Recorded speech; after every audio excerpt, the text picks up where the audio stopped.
If we must open our mouth, kalau kita harus buka mulut kita, undanglah pemeliharaan Allah. Ucapkan iman. Jangan ucapkan perkataan sia-sia. Kalau kita memang mau buka mulut, getarkan lidah, pakailah itu untuk mendidik malaikat.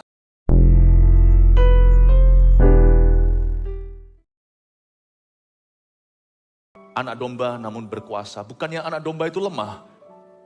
Kami punya juru selamat yang bisa simpatik dengan kelemahan kami. Terima kasih engkau datang dalam kelemah lembutan. Waktu engkau ada di dunia ini sebagai daging dan darah, engkau bergantung sepenuhnya kepada Bapa. Ajarikan kami sekarang untuk bergantung sepenuhnya kepadamu Tuhan. Tuhan Yesus, Kau kucinta. Kami mengasihimu karena engkau sudah mengasihi kami. Terus pelihara hidup kami ya Tuhan. Hamba-Mu berdoa untuk jemaat, peliharalah kehidupan. Peliharalah keluarga. Peliharalah ya Tuhan karir, pekerjaan, masa depan mereka. Engkau sanggup. Hamba-Mu berdoa engkau pelihara. Bukan karena engkau belum memelihara mereka. Hamba berdoa ya Tuhan supaya engkau terus memelihara mereka. Tuhan Yesus terima kasih. Kami tidak takut sebagai domba yang diutus ke tengah serigala. Karena gembala kami berkuasa. Tuhan Yesus, Kau kami cinta. Sampaikan sabda. Sembunyikan hamba-Mu di balik salib-Mu selalu senantiasa. Beracaralah dengan jemaat-Mu sendiri ya Tuhan. Demi nama Yesus kami berdoa. Haleluya. Amin. Berikan tepuk tangan untuk Tuhan. Praise the Lord. Sebelum duduk, bisakah Anda memberi salam kepada orang di sekeliling Anda, katakan selamat hari Natal. Puji Tuhan. Silakan duduk. Kita di kebaktian nomor 5 ini. Akhir pekan ini 8 kali ibadah, saya bicara melampaui cerita palungan. Tapi saya bahas tentang kehidupan, firman selengkap-lengkapnya. Untuk mempersiapkan Anda memasuki tahun menabur dalam doa dan menuai sukacita. Kita harus bisa berdoa dalam segala keadaan, termasuk berdoa di kandang singa. Inilah menunya 8 kali. Dan setiap ibadah tentunya beda. Saya tunjukkan kondisi apapun kita harus sanggup berdoa dan mencapai kemenangan dari Tuhan. Nah sekarang kita masuk di ibadah yang berjudul doa di kandang singa dan menuai pemeliharaan Allah. Kita buka sama-sama di Daniel pasal yang ke-6. Ayat 17 sampai 25. Saya baca, sesudah itu raja memberi perintah lalu diambillah Daniel dan dilemparkan ke dalam gua singa. Berbicaralah raja kepada Daniel. Allahmu yang kau sembah dengan tekun, dialah kiranya yang melepaskan engkau. Maka dibawalah sebuah batu dan diletakkan pada mulut gua itu. Lalu raja mencap itu dengan cincin meterainya dan dengan cincin meterai para pembesarnya, supaya dalam hal Daniel tidak berbuat perubahan apa-apa. Lalu pergilah raja ke istananya dan berpuasalah ia semalam-malaman itu. Ia tidak menyuruh datang penghibur-penghibur dan ia tidak dapat tidur. Pagi-pagi sekali ketika fajar menyingsing bangunlah raja dan pergi dengan buru-buru ke gua singa. Dan ketika ia sampai dekat gua itu berserulah ia kepada Daniel. Dengan suara yang sayu berkatalah ia kepada Daniel. Daniel, hamba Allah yang hidup, Allahmu yang kau sembah dengan tekun. Telah sanggupkah ia melepaskan kau dari singa-singa itu? Lalu kata Daniel kepada raja. Ya raja, kekallah hidupmu. Allahku telah mengutus malaikatnya untuk mengatupkan mulut singa-singa itu. Sehingga mereka tidak mengapa-apakan aku. Karena ternyata aku tidak bersalah di hadapannya. Tapi juga terhadap tuanku ya raja, aku tidak melakukan kejahatan. Lalu sangat sukacitalah raja dan ia memberi perintah. Supaya Daniel ditarik dari dalam gua itu. Maka ditariklah Daniel dari dalam gua itu dan tidak terdapat luka apa-apa padanya. Karena ia percaya kepada Allahnya. Raja memberi perintah. Lalu diambillah orang-orang yang telah menuduh Daniel dan mereka dilemparkan ke dalam gua singa. Baik mereka maupun anak-anak dan istri-istri mereka. Belum lagi mereka sampai ke dasar gua itu. Singa-singa itu telah menerkam mereka. Bahkan meremukkan tulang-tulang mereka. Hidup kita itu seperti di kandang singa setiap hari. Sadarkah Anda Yesus berkata begini. Kamu kuutus seperti domba ke tengah serigala. Apa bedanya sama kandang singa? Orang Kristen anak-anak Tuhan itu hidupnya selalu berada di minoritas. Boleh kita minoritas secara angka, tapi jangan minoritas secara mentalitas. Tuhan suruh kita tidak takut sama singa, tapi takut sama singa dari Yehuda. Tahukah Anda bahwa bahaya apapun yang menanti kita 2023, karena setiap tahun pasti ada up and down-nya. Kalau Anda tanya tahun depan nubuatan apa? Tahun depan sama saja. Yang beda itu kitanya. Setiap tahun itu undang-undi 11-12 selalu ada ups and downs-nya.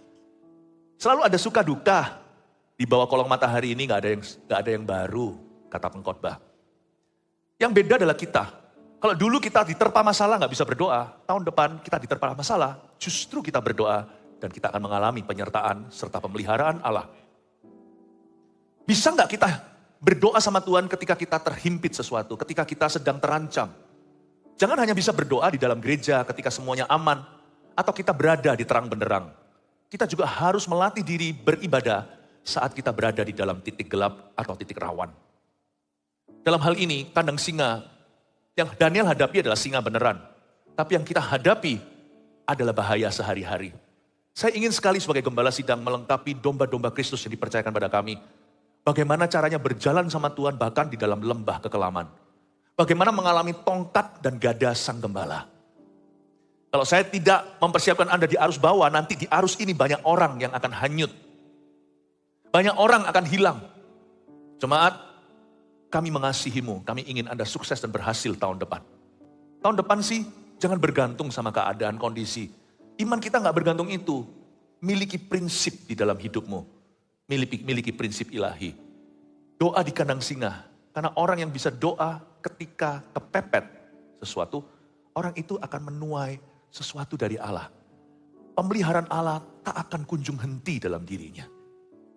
Coba saya jelaskan sekarang satu persatu. Bagaimana caranya kita itu mengalami pemeliharaan Tuhan ya. Sesudah itu raja memberi perintah ayat 17. Lalu diambillah Daniel dan dilemparkan ke dalam gua singa. Sedikit background story atau latar belakang. Daniel ini banyak orang yang iri. Sebagai orang percaya, kita itu notabene tidak disukai. Misalnya, kita bicara dikit aja tentang LGBT, sudah dianiaya oleh seluruh bumi. Gak gampang jadi orang percaya di zaman edan ini. Zaman dulu pun tidak mudah. Tapi lebih dari itu, kalau orang percaya anak Tuhan diberkati, banyak yang iri. Kalau dipakai Tuhan, banyak yang bicaranya miring. Tahu nggak, hidup ini lebih gampang kita itu dizolimi daripada kita itu diberkati oleh sesama kita. Karena itu biasakan dirimu, dengarkan auman singa. Wow. Belajar bisa tidur di tengah auman itu. Ngapain overthinking dibawa-bawa ke dalam tidurnya? Ngapain kita stres sampai keesokan hari? Susah sehari kan untuk sehari. Nikmati setiap auman singa itu seperti musik di telinga.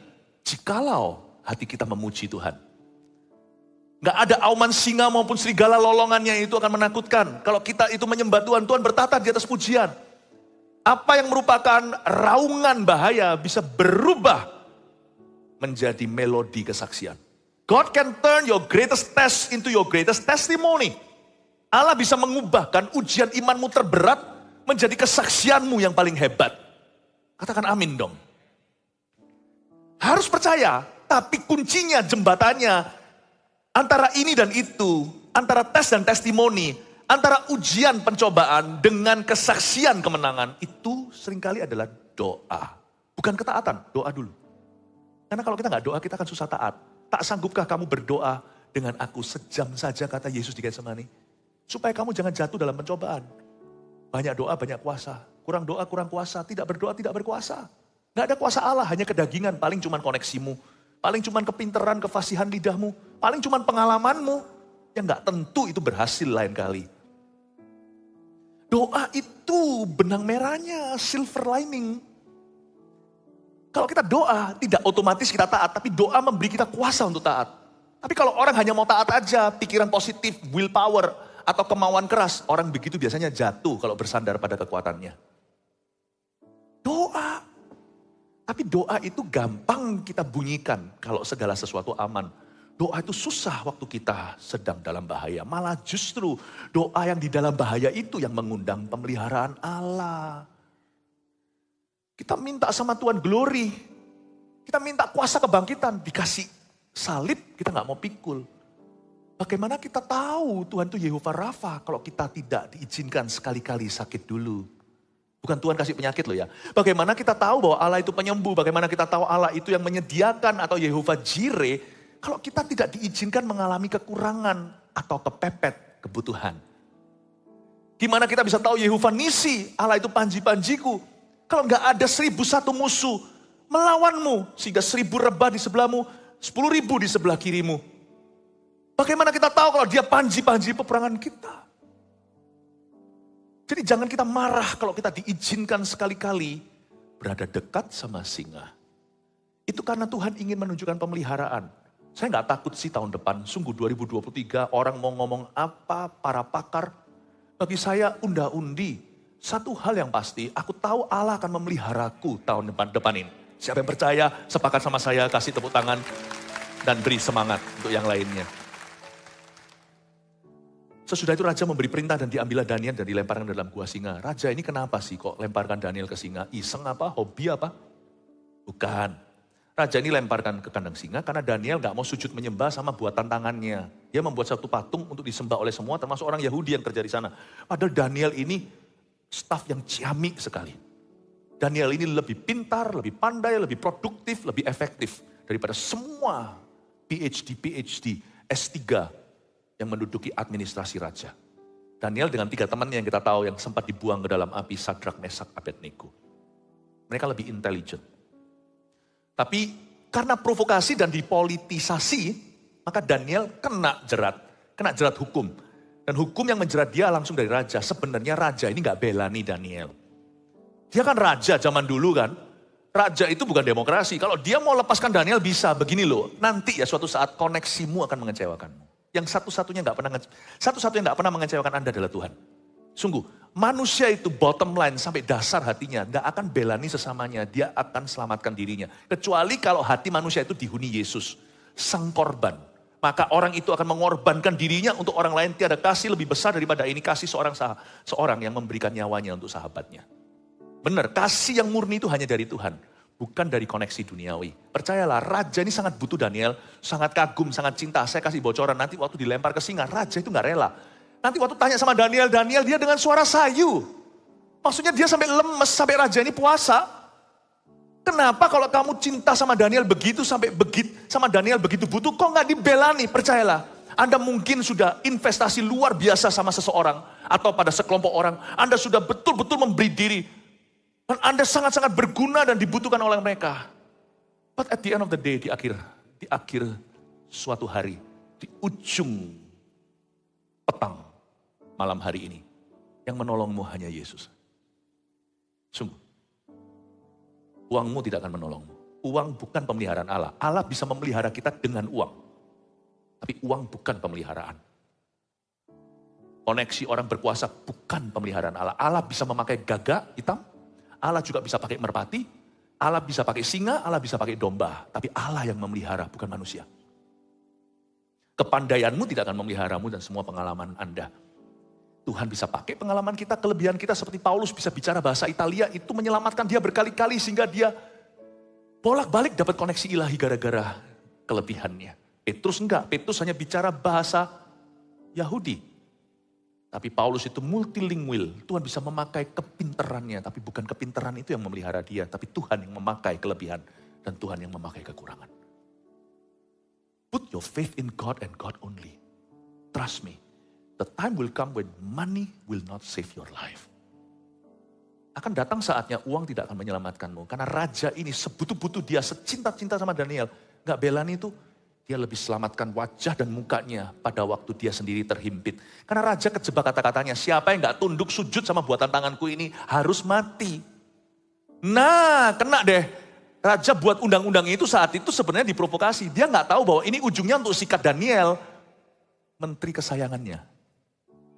Lihat ya, dari zaman dulu sudah ada sinetronnya.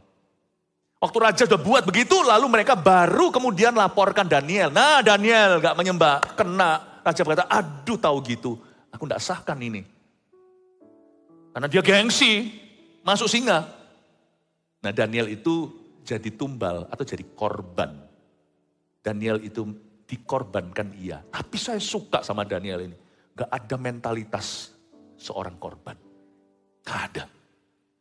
Gak ada mentalitas seorang minoritas. Anda boleh di kandang singa sebagai domba. Anda jangan merasa Anda lemah. Ingat ini. Kalau kita mau rasakan pemeliharaan Allah, kita harus rasakan iman.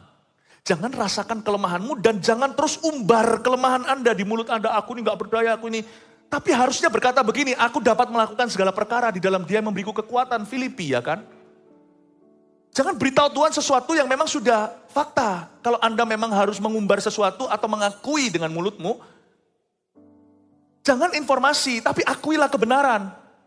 Daripada berkata aku lemah, mendingan berkata aku bisa melakukan segala perkara, dalam Dia yang memberiku kekuatan. Beri kemuliaan untuk Tuhan. Amin. Maksud saya, setiap kalimat Anda itu ujungnya Tuhan gitu loh. Tadi sebenarnya saya nggak minta tepuk tangan sih kemuliaan, tapi puji Tuhan. Maksudnya itu katakan aku dapat melakukan segala sesuatu. Jangan berhenti di situ, itu percaya diri. Biasanya percaya diri itu nanti akhirnya ujungnya gigi jari. Aku dapat melakukan segala perkara dalam Dia. Yang dalam Dia yang memberiku kekuatan. Tuhan itu subjek, kita objeknya. Harus selalu kemuliaan itu bagi Tuhan. Bapak, Ibu, Saudara, daripada kita itu mengucapkan kelemahan kita dan merasakannya, itu gak akan bawa kita kemana-mana. Seluruh malaikat akan berkata, aku sudah tahu. If we must open our mouth, kalau kita harus buka mulut kita, undanglah pemeliharaan Allah. Ucapkan iman. Jangan ucapkan perkataan sia-sia. Kalau kita memang membuka mulut, getarkan lidah, pakailah itu untuk mendidik malaikat.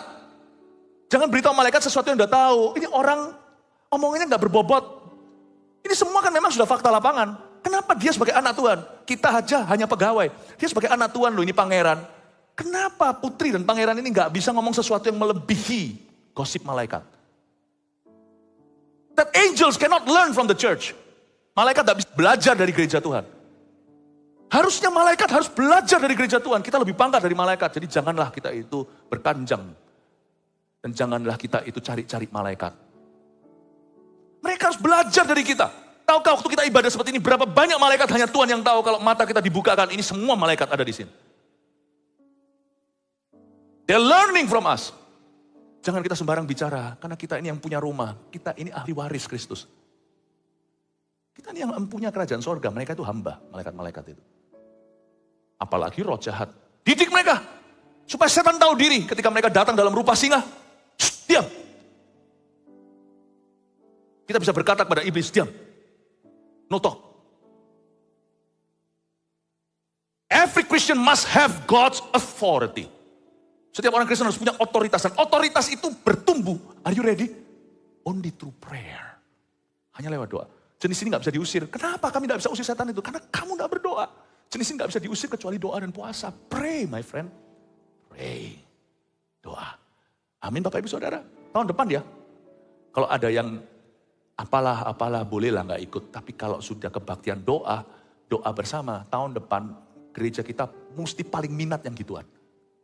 Karena doa itu yang mengubah sesuatu, yang lainnya itu hanyalah dekorasi, aksesori. Amin Bapak Ibu. Tak tunjukin sekarang di mana Daniel dipelihara, luar biasa. Sesudah itu raja memberi perintah, lalu diambillah Daniel dan dilemparkan dalam gua singa. Berbicaralah raja kepada Daniel, Allahmu yang kau sembah dengan tekun, dialah kiranya yang melepaskan engkau. Ini orang gak beriman loh ya. Ini Raja Babel dan Raja Bebal.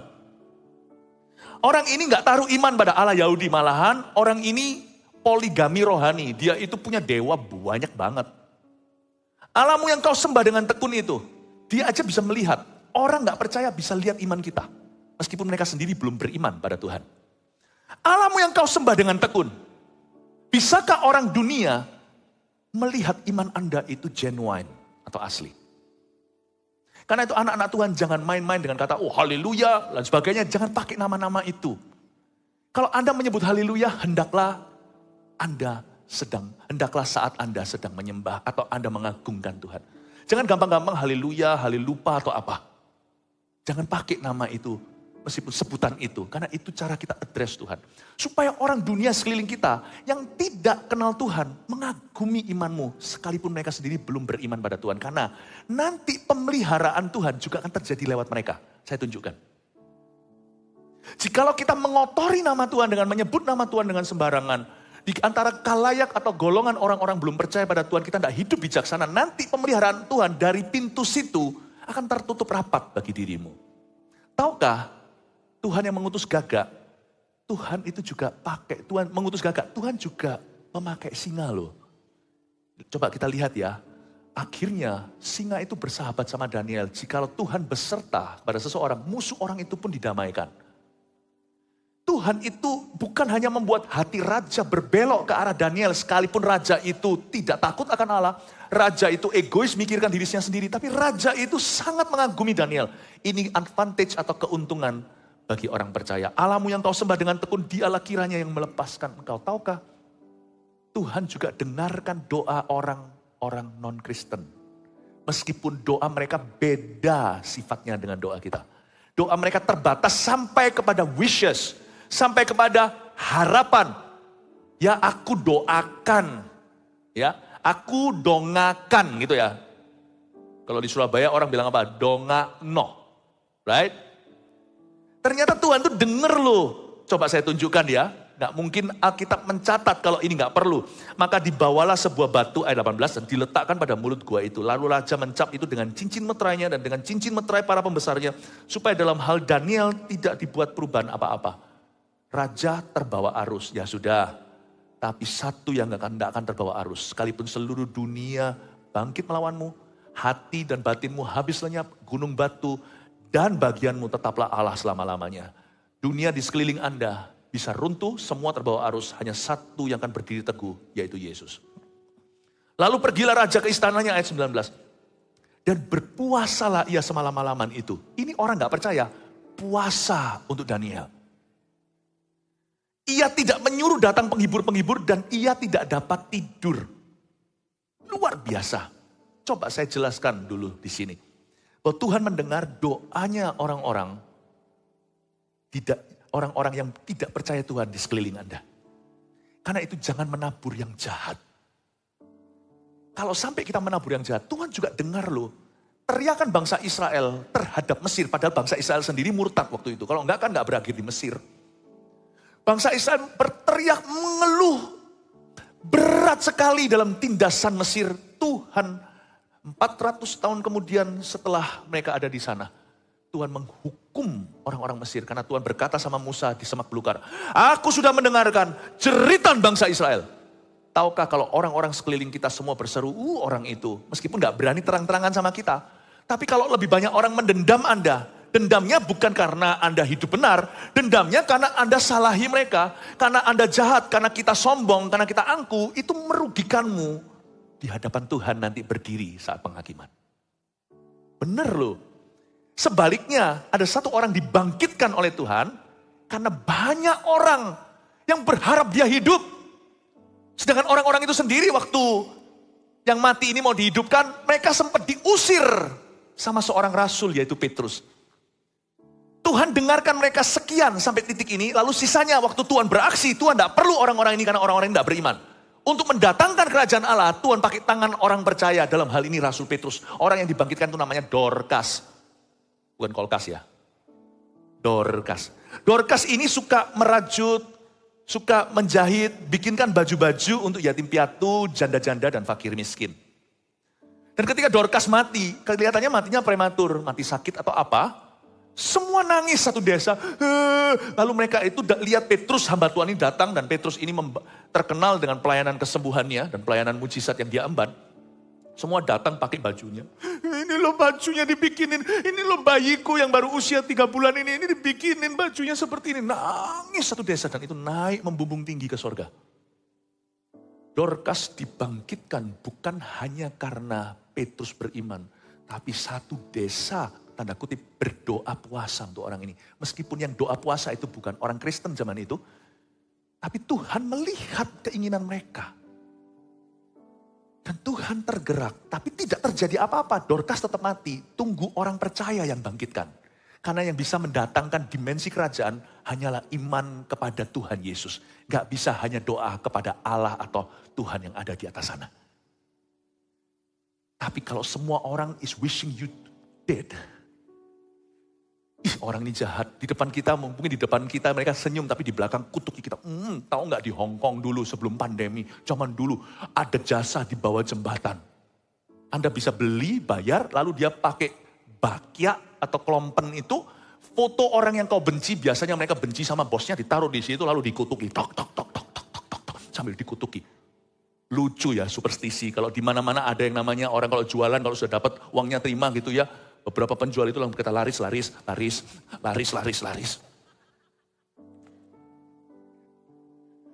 Saya pernah sekali lihat orang gitu, saya berkata, nggak usah laris-laris Pak. Tuhan memberkatimu, nggak perlu dikebas-kebas. Tapi Tuhan dengarkan keinginan Anda, semoga Anda diberkati, God bless you. Ada juga orang yang kutuk-kutuk, oh biar mati lu, mati muda lu, kena kanker lu. Biar turun-temurun nanti semuanya orang gila.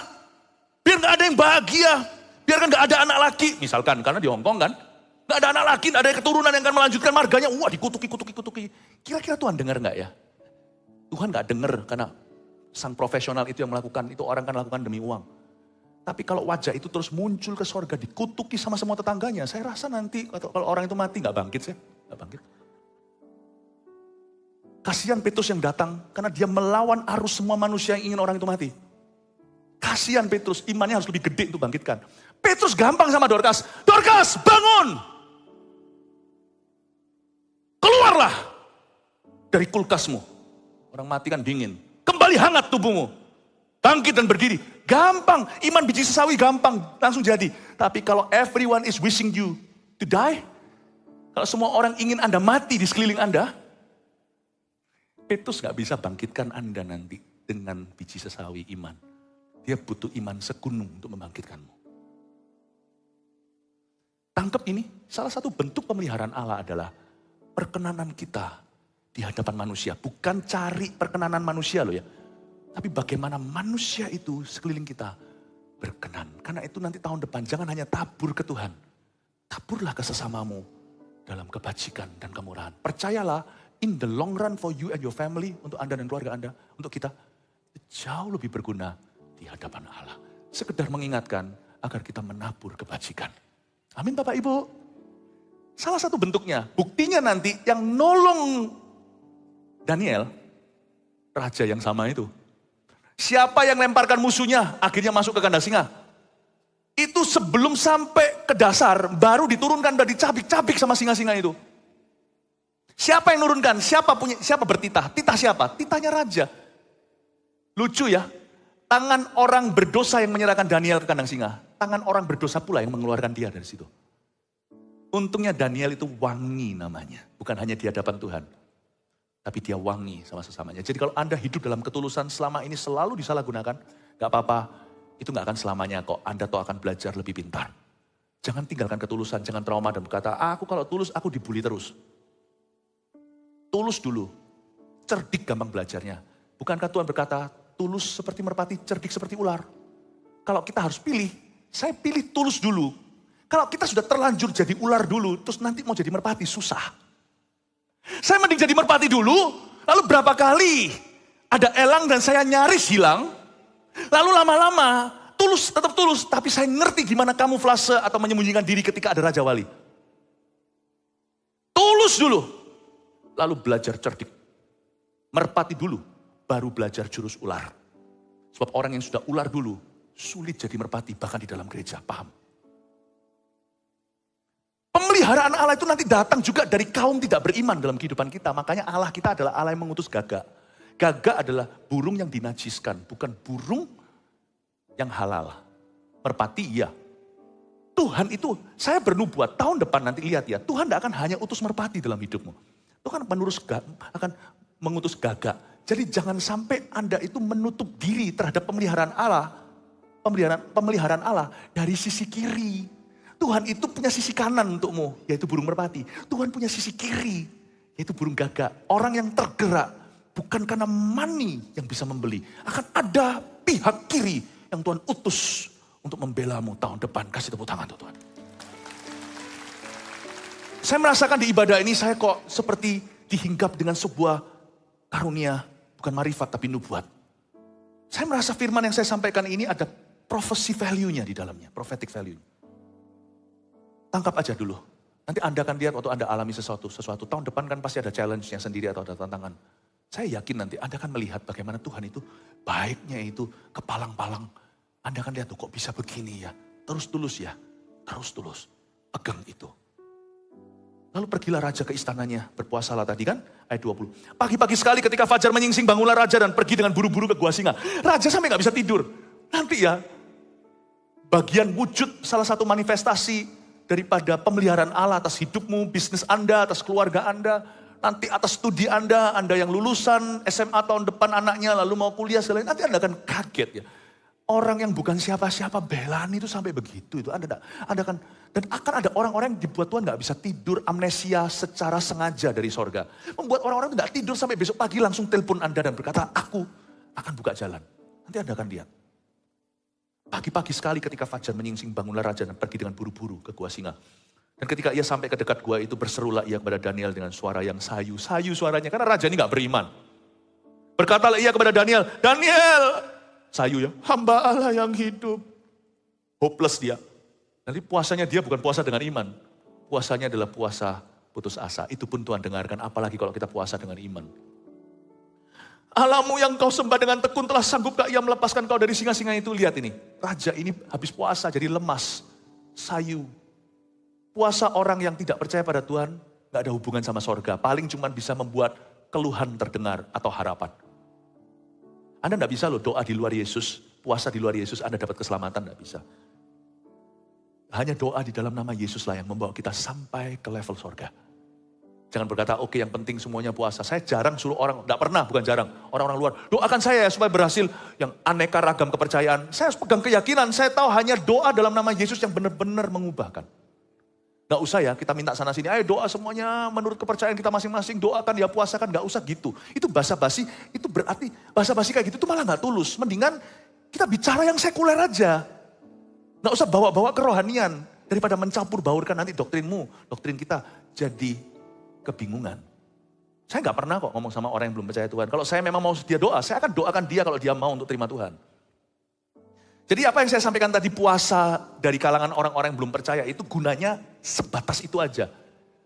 Membangun sebuah kondisi di hidupmu sehingga subur setiap kali apapun yang ditabur. Dalam dirimu apapun yang ditabur itu jadi. Itu karena Tuhan melihat ada perkenanan manusia. Kalau sama manusia aja gak dikenan, apalagi sama Tuhan. Bagaimana kita bisa mengasihi yang gak kelihatan, kalau sama yang kelihatan aja kita gak bisa mengasihi. Amin Bapak Ibu. Dia dengan sayu berkata, Daniel hamba Allah yang hidup. Allahmu yang kau sembah dengan tekun telah sanggupkah ia melepaskan kau dari singa-singa itu? Lalu kata Daniel kepada raja, iya raja. Kaget rajanya. Dia kan sayu. Tapi Daniel dengan semangat, yes Allahku sanggup.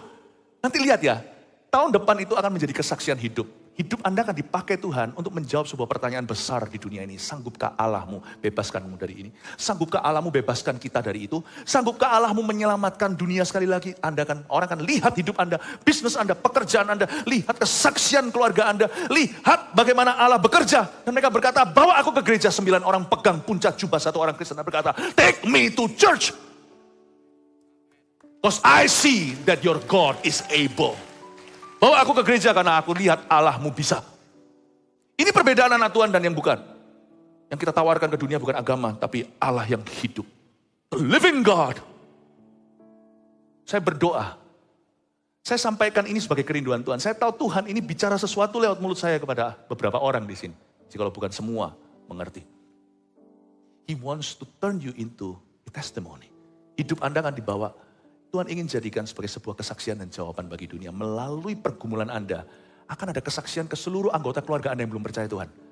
Ternyata Allahnya orang Kristen, ini bahasa dunianya. Ternyata hidup. Saya harap itu yang akan orang ucapkan tentang Anda. Ini saya sebut skenario singa-singa bersahabat. Mau tahu kenapa Daniel gak dimakan sama singa? Singa itu pasti lapar. Gak mungkin lah, kalau ini sebagai singa hukuman, pasti dibuat lapar ya kan? Misalkan kalau eksekusi dimasukkan ke situ buaya atau singa, nggak mungkin buayanya dikenyangkan. Mereka kan pasti mau melihat satu show di mana dicabi-cabi. Pasti dibuat kelaparan sekali. Tapi kenapa? Pernah mikir nggak? Kenapa singa ini kok nggak nafsu makan Daniel? Padahal Daniel itu nggak kurus-kurus banget. Kalau Anda baca di awal-awal kitab Daniel, Daniel itu lebih gemuk daripada, bukan gendut dia, tapi dia lebih berisi daripada orang-orangnya raja. Padahal Daniel puasa gak makan hidangan raja. Hidangan raja wagyu-wagyu, Daniel makan sayur saja. Inilah satu case cak-cai di Alkitab. Tapi ini jangan ditiru ya, ini bukan karena makan sayurannya. Tapi ini bicara tentang penyertaan Tuhan. Daniel itu dikatakan dia segar, dia berisi. Jadi saya yakin Daniel itu juga nyam-nyam enak dimakan. Tapi kenapa singa itu gak nafsu makan? Siapa berani jawab? Why? Karena singa itu, sekalipun singa ya, jangan remehkan. Hewan itu punya naluri. Singa itu tidak ada alasan makan Daniel. Karena singa itu semua mengagumi Daniel. Anda tidak akan dimakan oleh yang mengagumi Anda. Buat musuhmu kagum sama dirimu. Jangan buat mereka takut. Karena takut itu tidak selama-lamanya. Ketika kita berkuasa, kita ditakuti. Ketika kita tidak, di ICU, semua orang kan syukuri. Kalau Anda memang mau mengalahkan dunia, buat mereka kagum. Singa-singa itu tidak nafsu makan Daniel. Lihat, waduh ini kakak sesepuh, wow, semuanya begini. Kok bisa saya mau jadi berguru sama Anda? Mereka satu-satu singa itu berkata, sesepuh Daniel.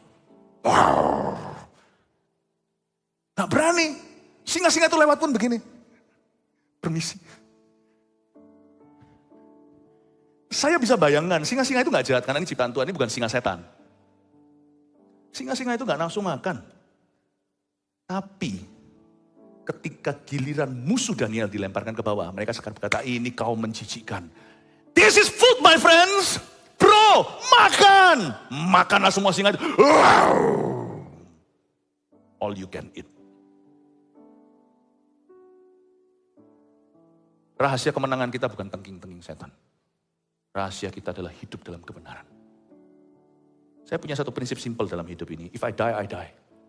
But I will die gloriously. Kalau aku mati, aku mati. Tapi aku akan mati dengan menengadah ke atas. Karena Tuhan yang mengizinkan. Pahami Bapak Ibu Saudara, jangan takut penderitaan. Takutlah berdosa. Jangan takut derita. Takutlah berdosa. Doa di kandang singa. Singa nggak akan koluh makan. Mengapa? Karena singa-singa itu mengagumi Daniel. Waktu saya baca ini saya berkata, Tuhan, aku kagum sama orang ini. Tidak ada luka apa-apa. Kan Alkitab mengatakan di ayat 24 kita baca, lalu sangat sukacitalah raja dan dia memberi perintah supaya Daniel ditarik dari dalam gua itu. Ya kan? Kalau mau narik kan bisa kan? Sana kan raja kan? Ya kan, terbukti kan manusia itu pertolongannya biasa. Maka ditariklah Daniel dalam gua itu dan tidak terdapat luka apa-apa padanya. Karena apa? Coba lihat karena apa? Karena ia percaya kepada Allahnya. Singa itu gak berani. Ketika singa melihat seorang manusia yang begitu erat sama penciptanya. Mana berani singa itu apa-apain. Karena singa itu takluk pada penciptanya. Saya mending takluk sama Yesus dan Yesus akan menaklukkan semua dalam hidup saya. Daripada saya mencoba menaklukkan semua, satu orang tidak bisa saya taklukkan. Hati Tuhan. Carilah dahulu kerajaan surga. Itu maksudnya. Taklukkan dulu hatinya. Maaf, kalau saya pakai kata takluk bukan berarti Tuhan kalah. Berarti Tuhan ngalah. Gelutlah sama Tuhan, hai Yakub. Dan engkau akan menang menyandang satu nama Israel yang bergulat dengan Tuhan dan menang. Taklukkan hatinya. Segala hal yang lain itu mudah ditaklukkan. Amin Bapak Ibu Saudara. Itu singa gak berani lah. Saya coba, waktu baca ini saya coba bayangkan saya singanya. Lalu Daniel datang di sini dan saya lapar udah 3 minggu gak dikasih makan. Gak bisa singanya. Kakak sesepuh. Waktu dia lihat begitu dia singanya berkata, ini gak bisa nih. Aku makan ini aku akan dipanggil sama seluruh klannya. Itu singa kan selalu ada kaumnya. Kita akan dipanggil semua, kita akan disembelih sama pencipta. Gak berani aku. Ini teman dekatnya pencipta saya. This is not food. This is our teacher. Ini bukan makanan, ini guruku. Ini yang disebut dengan wibawa ilahi. Pemeliharaan Allah nanti sebagian akan terjadi dengan meningkatnya wibawa Anda dalam Tuhan. Wibawa itu gak harus wibawa ministry. Wibawa itu pelayanan gagah gini, enggak. Enggak semua orang yang ada di mimbar pun punya wibawa. Wibawa itu didapatkan lewat hidup dalam kebenaran. Itu wibawa. Ada banyak cerita, saya gak ada waktu aja ceritakan bagaimana Yohanes dulunya anak halilintar, sekarang menjadi anak Rasul Kasih. Dia itu ya, Yohanes itu ditaruh di kandang singa. Maksudnya, Yohanes satu-satunya dari semua rasul yang gak mati. Saya bisa buktikan, beliau ada di sini. Oh bukan ini Pak Yohanes welcome home, bukan ini. Yohanes Rasul Kasih itu yang di Alkitab, itu ceritanya begini. Paulus juga sih, saya banyak cerita. Gak ada di Alkitab tapi dalam sejarah sebagai siswa teologi saya ngerti ini. Yohanes itu gak ada berani satupun yang, makanya dia dibuang ke Patmos. Karena semua prajurit menolak. Job ini aku gak mau ambil. Gak ada yang berani jamah dia. Bukan karena takut. Mereka gak takut akan Allah. Karena sungkan. Sungkan dibuang ke Patmos. Biar matinya di pulau. Sebelum Patmos itu dia dicemplungkan menurut sejarah. Dicemplungkan dalam sebuah kuali air mendidih. Ini bukan spa. Ini namanya pembunuhan. Tapi itu mujizat sih, kalau ini mujizat. Sejarah tradisi mengatakan dia malah berenang-renang dan jadi awet muda. Nah, Paulus ketika dia mau dipenggal, yang mau penggal dia agojonya itu gemetaran berkata, aku gak bisa. Dia turut berlutut dan ikut dipenggal. Perlu orang kesekian layer-layer atau lingkaran-lingkaran luar baru bisa penggal. Yang dia cari yang gak kenal Paulus sama sekali. Sebab yang bersama dengan Paulus, prajurit-prajurit itu semua akhirnya menjadi prajurit Kristus. Gak ada yang berani. Itu Paulus sejarahnya berkata begini, dibunuh di Kolosium Roma, Itali. Di hari yang sama Petrus disalibkan terbalik di sebuah lapangan sekarang di Italia. Itu tempat asalnya di situ, aslinya. Paulus berlutut, semua berlutut di kanan kirinya, ikut mati semuanya. Dia berkata, aku gak bisa bunuh yang ini, aku mendingan mati daripada bunuh dia. Gak langsung awal-awal Paulus gitu, enggak. Kalau Anda cicil terus instalasi hidup tekun dalam kebenaran seperti yang tadi katakan Daniel oleh rajanya. Hai Daniel, Allah yang kau sembah dengan tekun. Kalau kita menyembah Tuhan dengan tekun, bukan lip service, tapi sembah dengan kehidupan juga. Niscaya nanti, hidup Anda itu penuh dengan wibawa ilahi. Sungguhan, penuh dengan wibawa. Dari situ nanti keluar perlindungan Allah. Paulus mati bukan karena dibunuh. Dia mati karena menyerahkan nyawa. Jangan takut, tidak semua orang dipanggil martir. Tapi semua orang dipanggil martir hidup untuk Kristus. Hiduplah untuk Tuhan. Doalah di kandang singa. Jangan menjadi orang kepahitan, jangan benci, jangan membalas. Saya yakin Tuhan itu nanti akan pelihara Anda dengan cara yang luar biasa. Saya kasih 3 poin sederhana untuk Anda bawa pulang ke rumah, rangkuman dari yang saya jabarkan. Doa di kandang singa dan menuai pemeliharaan Allah. Nomor 1, belajar apa dari cerita Daniel ini? Menjadi korban bukanlah alasan untuk bermentalkan korban, titik. Kalau kita mau melihat pemeliharaan, rasakan iman. Faith. Faith, I can move the mountains, I can do all things in Christ. Iman, aku dapat melakukan segala perkara dalam Kristus Tuhan. Aku bisa memindahkan gunung, bahkan. Jangan bermentalkan korban. Kalau Anda mau melihat pemeliharaan Allah, Anda harus berani iman. Iman itu tidak bisa disubstitusi. Ada menang peperangan rohani itu dengan iman, bukan pengharapan. Andai kata aku berharap, pengharapan itu ada fungsinya sendiri. Pengharapan membuat kita itu sambung asa, tidak pernah putus asanya.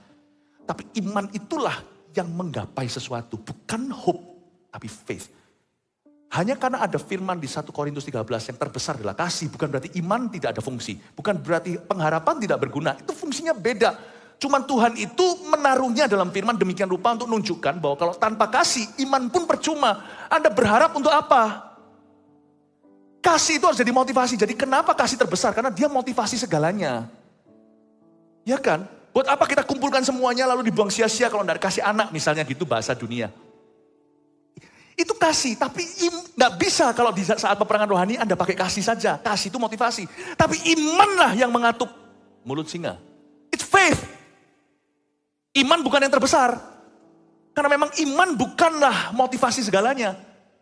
Tapi iman itu di saat-saat tertentu dia menjadi terbesar, menjadi terkuat. Dia menjadi yang terutama. Petrus tidak jalan di atas air karena mengasihi Yesus.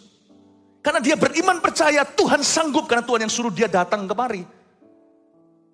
Dan ketika imannya goyang sekalipun dia hatinya penuh kasih. Dia ini paling sayang Tuhan loh. Petrus itu gak disangkali. Tuhan tanya, do you love me? Itu pada satu murid ini. Do you love me more than this? Kamu mengasihi aku lebih dari yang lainnya. Itu hanya pada Petrus.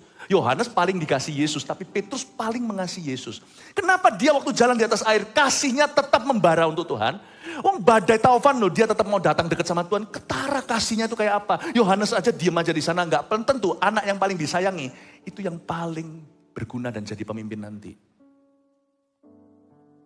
Petrus itu paling sayang waktu Tuhan Yesus bangkit, ingat. Semua murid-muridnya itu mendayung, yang ketahuan dulu Yohanes, karena Yohanes paling dekat, itu guru. Tapi hanya Petrus yang cemplung dengan baju. Dan basah kuyup padahal sampainya sama perahu. Lihat terus. Kasihnya tidak usah dipertanyakan. Dia selalu mengasihi Yesus. Tapi mengapa? Why? Ketika dia jalan di atas air lalu dia tenggelam. Dan Tuhan pungut dia dan berkata, mana imanmu? Kenapa kau ragu? Love doesn't make you walk on water. Kasih tidak membuatmu jalan di atas air. Faith does. Iman. Banyak orang Kristen tidak gunakan imannya. Makanya kita jadi tubi-tubi oleh setan.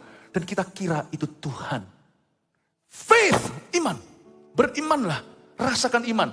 Jangan menjadi korban atau bermentalitaskan minoritas. 2, justru saat tidak berdaya berdoalah agar Tuhan menjadi nyata. Gunakan imanmu itu tadi. 3, setelah berdoa, tinggallah dalam iman doa itu agar terpelihara oleh janji Allah. Mana ayatnya Daniel berdoa? Memang gak ada. Tapi saya percaya Daniel doa. Karena Daniel itu seorang pendoa. Dia masuk gua singa juga gara-gara dia berdoa kepada Allah yang hidup, kepada Allah Israel. Ya kan?